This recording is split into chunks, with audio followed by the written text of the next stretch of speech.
హరి హరి.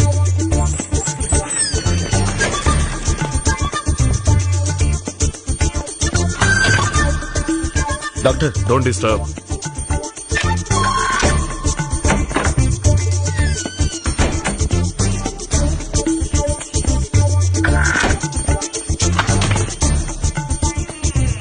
ఏంటయ్యా శవాన్ని పట్టుకుని ఇంత హడావుడి చేస్తున్నారు?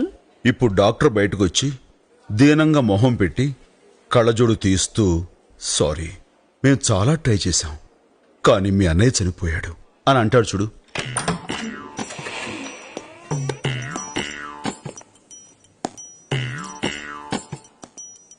సారీ, మేం చాలా ట్రై చేశాం కానీ మీ అన్నయ్య చనిపోయాడు. ఇప్పటికి మీరు 3 లక్షలు ఖర్చు పెట్టారు. మిగతా 2 లక్షలు పే చేసి బాడీని తీసుకెళ్ళండి. ముందు మీరు 20 లక్షలు వీళ్ళ కడితే బాడీని తీసుకెళ్తాం. 20 లక్షలు మేం కట్టాలా?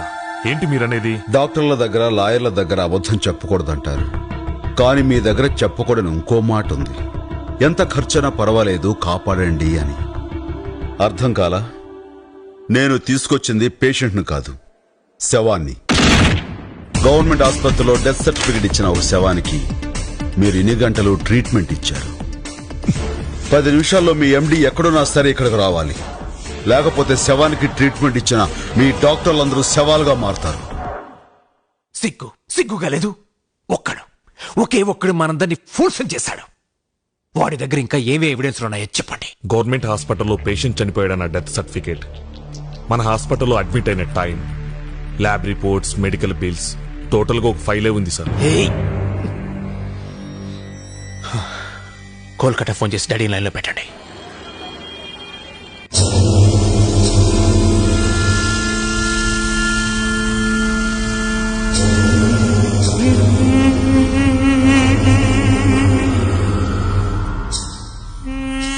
సార్, ఋషి గారు లైన్ లో ఉన్నారు. రిషి, అన్నయ్య వాయు దిగ్బంధనంలో ఉన్నారు. 1 నిమిషం లైన్లో ఉండు. వాయు దిగ్బంధనం అంటే ఏంటి సార్? ఊపిరి తీసుకోకుండా కొన్ని నిమిషాల పాటు ఉండడం. యోగాలో అదొక ప్రక్రియ.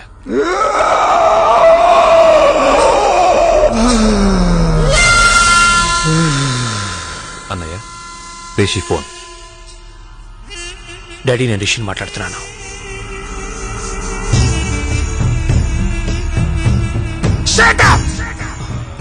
చూడు, అక్కడ హాస్పిటల్ కి ఏ డ్యామేజ్ జరిగినా అందరినీ ముక్కల కింద నరికేస్తాను. ఇండియాలో ఉన్న బిజినెస్లన్నిటికంటే హాస్పిటలే మేజర్ బిజినెస్. నువ్వేం చేస్తావు నాకు తెలియదు. ఈ విషయం బయటికి రాకుండా క్లోజ్ చేసే. ఏ మిస్టేక్ జరిగినా అందరూ నాలో ఉన్న రాక్షసుని చూడాల్సి వస్తుంది. వాడు ఇప్పుడు ఎక్కడున్నాడు రా?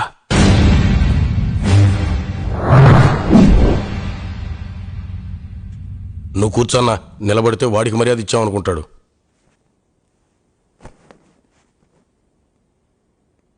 సో నువ్వు నోరు తెరవకుండా ఉండాలంటే 20 లక్షలు కావాలంటావు. 23 లక్షలు నేను కట్టిన 3 లక్షలతో కలిపి. 23?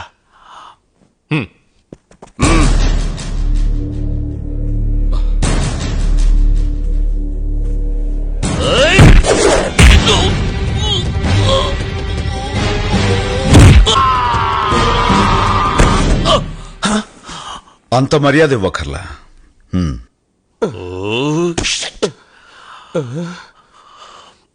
అన్నా, నేనెవరిని?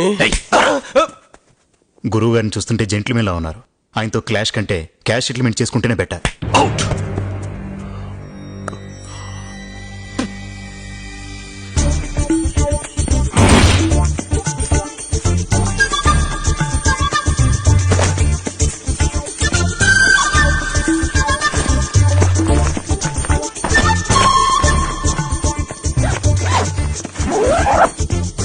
ఇవిగోనమ్మా, నీ భర్త సంపాదించిన 20 లక్షలు ఇందులో ఉన్నాయి. వీటితో మీ అమ్మాయిని బాగా చదివించి పెళ్లిని చెయ్యి. బతికినన్నాళ్ళు మమ్మల్ని చంపాడు, ఇప్పుడు చచ్చిపోయి మమ్మల్ని బతికించాడు మీ పుణ్యవాణి. దాందే ఉందమ్మా, మీరు బయలుదేరండి.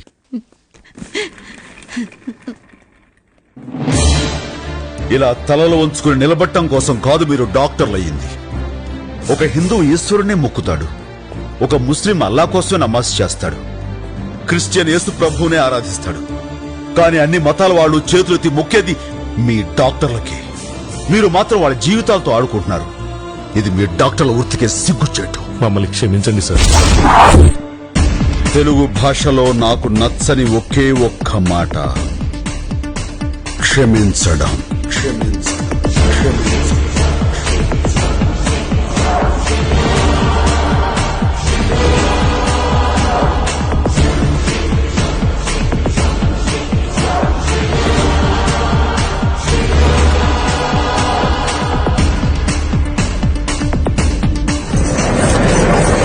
కలెక్టర్ ఉత్తర్వు ప్రకారం ప్రజల ప్రాణాలకు హాని కలిగించే ఈ హాస్పిటల్ కి దానికి సంబంధించిన మెడికల్ కాలేజీకి సీలు వేయడమైనది.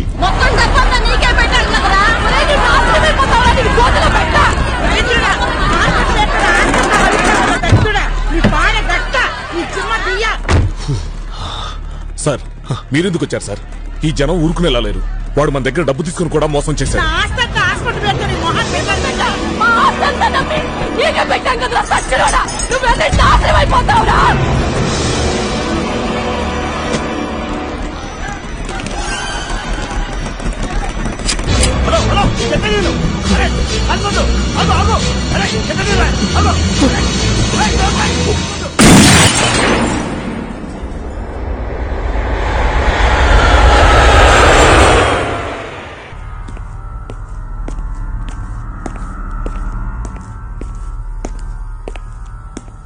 సార్ అతను ఎవరు అన్నది ఎవరికీ తెలియదు. ఆ 20 లక్షలు తీసుకున్న ముసల్దాన్ని కూడా ఎంక్వైరీ చేస్తే తనకు ఆ మార్చి దగ్గర మాత్రమే పరిచయం చెబుతుంది.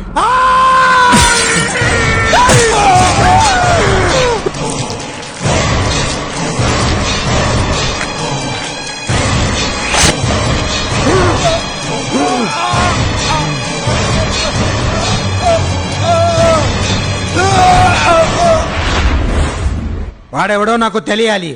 24 గంటల్లో వాడు నా దగ్గర ఉండాలి. వాడెవడో తెలియకుండా ఎలా అన్నయ్యా? కొంచెం బుర్ర పెట్టండి రా.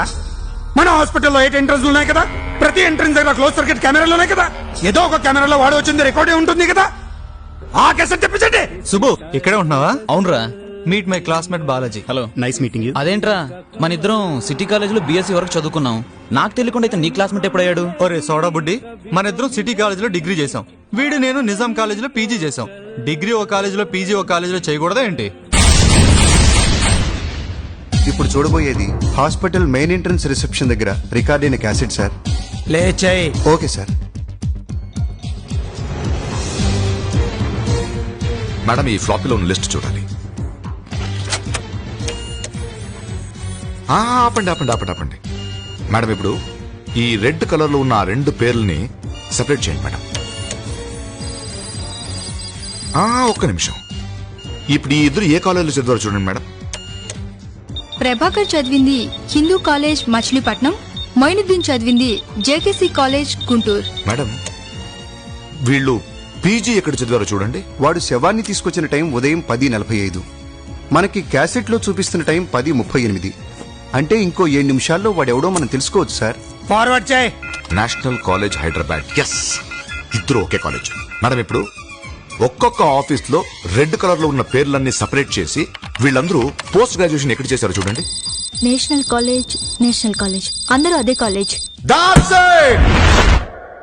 ఇదంతా చేస్తున్నది నేషనల్ కాలేజ్ ఓల్డ్ స్టూడెంట్స్. వీళ్ళందరూ రాష్ట్రంలో ఉన్న అన్ని గవర్నమెంట్ ఆఫీసుల్లో ఉద్యోగాలు సంపాదించి అక్కడ జరుగుతున్న అవినీతిని ఎవరికో అందజేస్తున్నారు. ఎవరా సెంట్రల్ ఫిగర్? అతనే సార్, అతనే. రివైండ్ చేయి. క్లోజ్ కళ్ళు.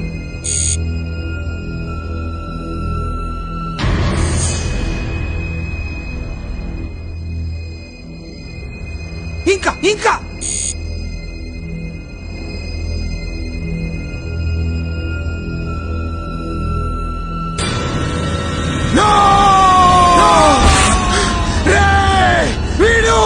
వీడు చచ్చి చాలా సంవత్సరాల ఇందిరా. నేషనల్ కాలేజ్ సార్, నాకు మీ కాలేజ్ ఓల్డ్ స్టూడెంట్స్ లిస్టు వాళ్ళ బయోడేటాలు కావాలి సార్. దేనికి? ఏసీఎఫ్ అన్న సంస్థ గురించి మీరు వినే ఉంటారు. ఆ కేసులో ఇన్వెస్టిగేషన్ గురించి నాకు కొన్ని డీటెయిల్స్ కావాలి. ఆ కేసు డీల్ చేసే ఆఫీసరా మీరు? నేను ఆఫీసర్ని కాదు సార్, ఆ ఆఫీసర్స్ డ్రైవర్ని. వాళ్ళకి తెలియకుండా ఈ ఇన్వెస్టిగేషన్ చేస్తున్నాను. డ్రైవర్వి నువ్వు మా కాలేజ్ స్టూడెంట్స్ అనుమానిస్తున్నావా? సార్ ఎక్కడికి సార్ ఫోను? కమిషనర్ గారికి. సార్ సార్ ప్లీజ్ సార్ వద్దు సార్, వాళ్ళకి ఫోన్ చేస్తే నా ఉద్యోగం పోతుంది సార్. ఏదో ప్రమోషన్ కోసం వాళ్ళకి తెలియకుండా చేస్తున్నాను సార్. ముందు నువ్వు మర్యాదగా బయటికి నడు. అలా కాదు sir, I say you get out. Sir నాకెవరు హెల్ప్ చేయకపోయినా ఈ కేసు మొత్తం క్లోజ్ చేయగలను. మీ కోఆపరేషన్ లేకుండా కూడా ఆధారాలు సంపాదించగలను. నాకు ఆ బ్రెయిన్ ఉంది.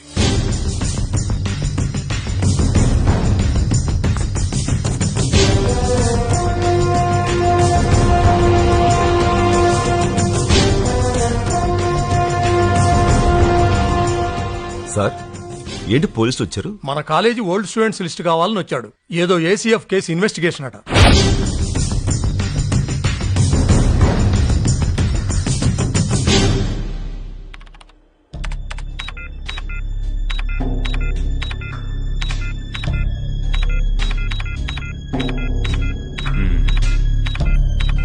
అన్నయ్య, ట్విన్ సిటీస్లో మొత్తం 32 లక్షల ఓటర్లున్నారు.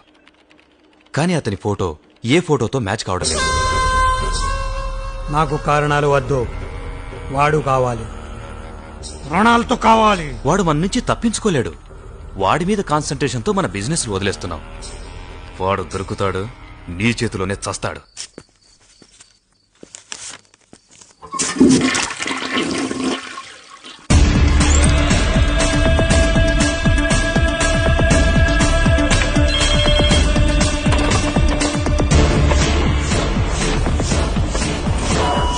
కేసీఆర్ హెచ్చరిక, 28న రేషన్ డీలర్ల కిడ్నాప్. కిందటిసారి ఫ్యాక్స్ లో కిడ్నాపింగ్ డేటే మెన్షన్ చేశాడు.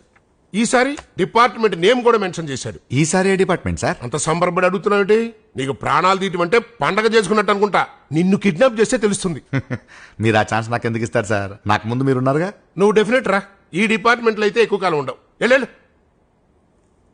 మిస్టర్ నర్సింగ్, ప్రస్తుతానికి వాడు మన చేతికి ఎప్పుడు దొరుకుతాడా అని ఆలోచించడం మానేసి వాడి చేతికి ఎవరు దొరకకుండా చూడాలి. స్టేట్ లో ఎక్కువ అవినీతికి పాల్పడ్డ మొదటి 15 మందిని మాత్రమే కిడ్నాప్ చేస్తాడు. సో ఆ 15 మంది ఎవరన్నది కనిపెట్టి సెక్యూరిటీ ఇవ్వగలిగితే ప్రాబ్లం సాల్వ్ అయినట్టే కదా సార్? అన్ని వేల మందిలో ఈ 15 మందిని ఐడెంటిఫై చేయటం ఎట్లా అని. Very simple. ఎక్కువ అవినీతికి పాల్పడ్డ వాళ్ళెవరో వివరాలతో సహా వస్తే వాళ్ళకి సెక్యూరిటీ ఏర్పాటు చేస్తామని అనౌన్స్ చేద్దాం. అప్పుడు ప్రాణభయంతో ఆ 15 మంది ముందుకొస్తారు. మనం వాళ్ళకి మాత్రం సెక్యూరిటీ ఇస్తే సరిపోతుంది. ఇదైతేనే కరెక్ట్ ప్లాన్ అవుతుంది. ఆ ఫాల్స్ గాళ్ళు తక్కువ మంది ఉంటారు కాబట్టి మనం సెక్యూరిటీ ఇవ్వటం ఈజీ అవుతుంది. ఆ ఏసీఎఫ్ గాళ్ళ ప్లాన్ ఫెయిల్ అవుతుంది.